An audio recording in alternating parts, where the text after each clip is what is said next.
দশটার সময় 10টার সময় এটা ইয়া হবে নাকি? 10টার সময় মরলে দেড়টা করে মরলে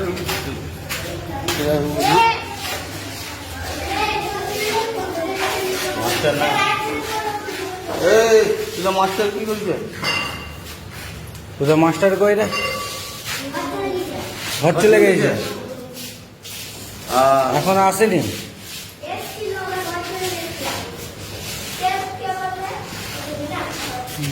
মর্নিং স্কুল আছে, মানে ছেলেদেরকে পড়াশোনা না করে পরে ওরা মানে এমনি করছে তো।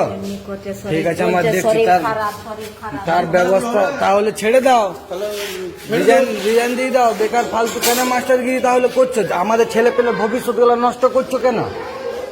বলবে তোমরা এসে। হ্যাঁ, আমাদের ছেলে পেলে ভবিষ্যৎ তো নষ্ট হচ্ছে। আমরা গরিব, আমরা কোথায় পাবো বড় বড় স্কুলে পড়াবার জন্য? কোথায় পাবো?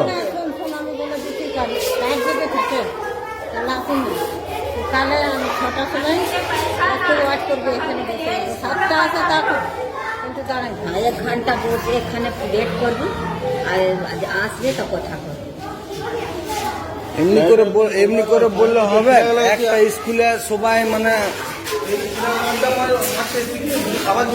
স্কুলে মানে ইয়া নাই, একটু ঠিক করতে হবে, ছেলেমেয়েরা একটু লেখাপড়া করবে।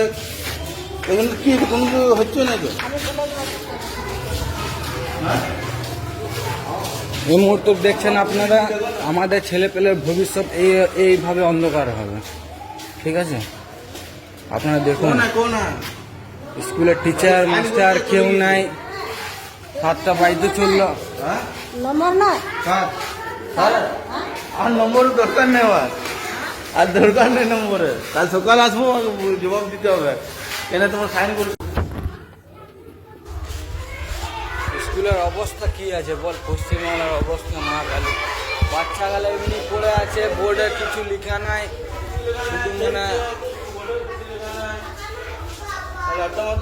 পশ্চিমবাংলায় এমনি অবস্থা রে। স্কুলে স্যার নাই, কিছু নাই।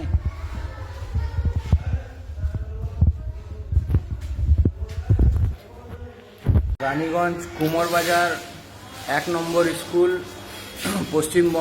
পশ্চিমবাংলার পশ্চিম বর্ধমান। আর এই সময় আমরা বলছি, এইখানে আমাদের মানে মর্নিং স্কুল চলছে বাচ্চাদের।